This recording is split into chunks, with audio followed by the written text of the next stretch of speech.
Stillwater Hollow is more than we ever could have dreamed or imagined it to be. We never had any idea how much people would love this place.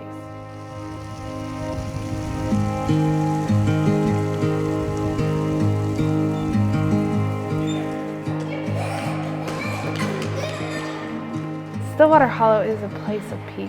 I mean, when we are working and we're running around with the kids, it is a place that is just so peaceful and so beautiful. It takes you miles away. You know, we're here in the heart of Canyon County, yet you feel like you're just in the most beautiful, peaceful place in Idaho. You forget the hustle and bustle of life.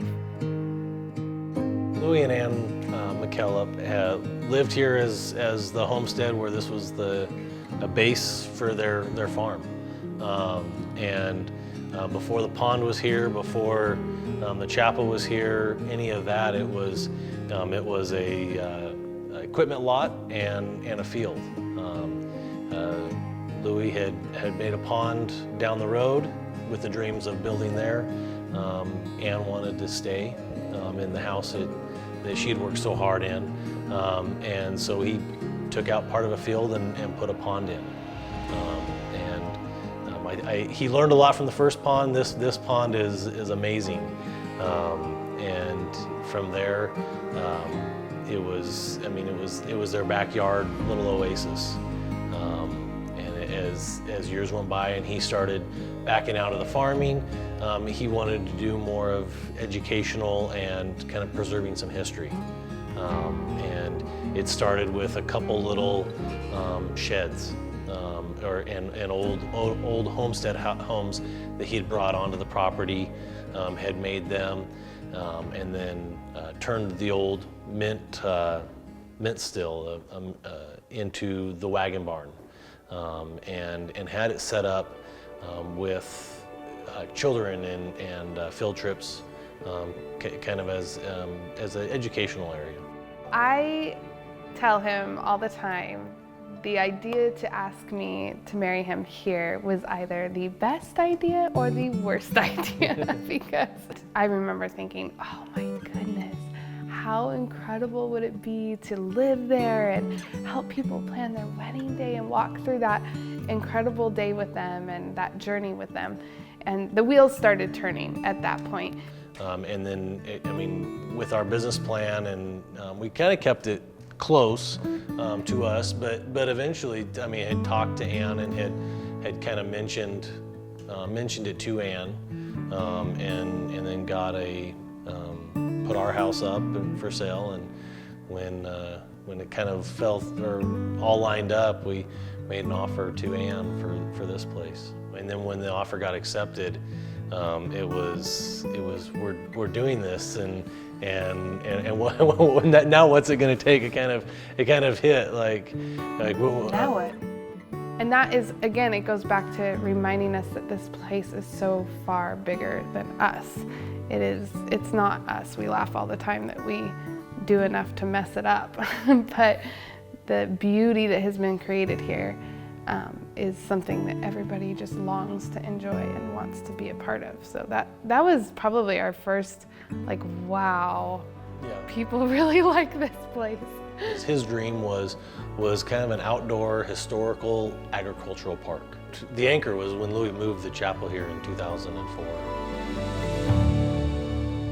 A Little White Chapel it's ageless, it's timeless, it's romantic, it's beautiful. There's no age limit to that. It's had a little journey, because Farmer Brown off Chinden is where it sat. He purchased and owned it for a while, but then Louis Mckellip purchased it in 2004 and moved it here in 2 pieces, completely restored it, and his dream was to see it restored to its original structure.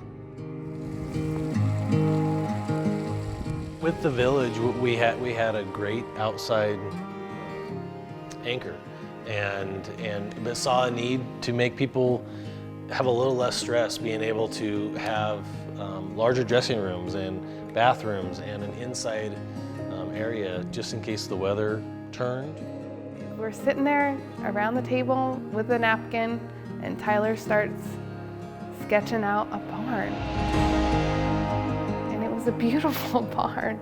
And with the help of Cameron Cordova, and again, many friends and family members just coming around us, they helped us bring that vision to life. And Tyler and Cameron really did design the barn.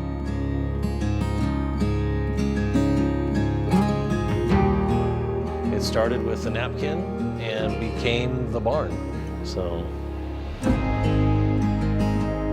I do believe that what it has become falls in line with the same heart and mission that Ann and Lewis Mckellip had when they started this. And that was that people would come here, no matter what it's used for, whether it's celebrating and educating about agriculture, or if it's a wedding, or if it is a youth group. We have youth groups that meet here in the evenings, and a corporate event.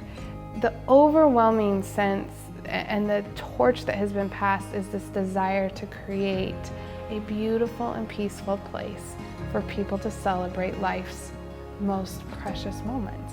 And that has happened, and that is incredible. And the fact that we've gotten to be a part of that, and we've gotten to be a part of the story of Stillwater Hollow, is really, really honoring. The last year and a half, I think both Tyler and I have really realized and come to the conclusion that we can't necessarily always keep Stillwater Hollow for ourselves, and that it might be best if somebody else takes that torch and runs with it. We feel at times that we're holding Stillwater Hollow back from all it can be.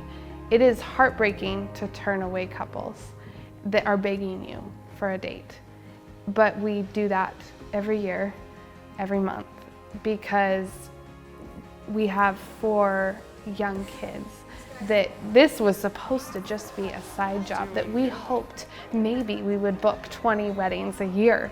And now we are at the point of turning away people because we're trying to find that good balance in life. We have to have that balance of family, and family comes first.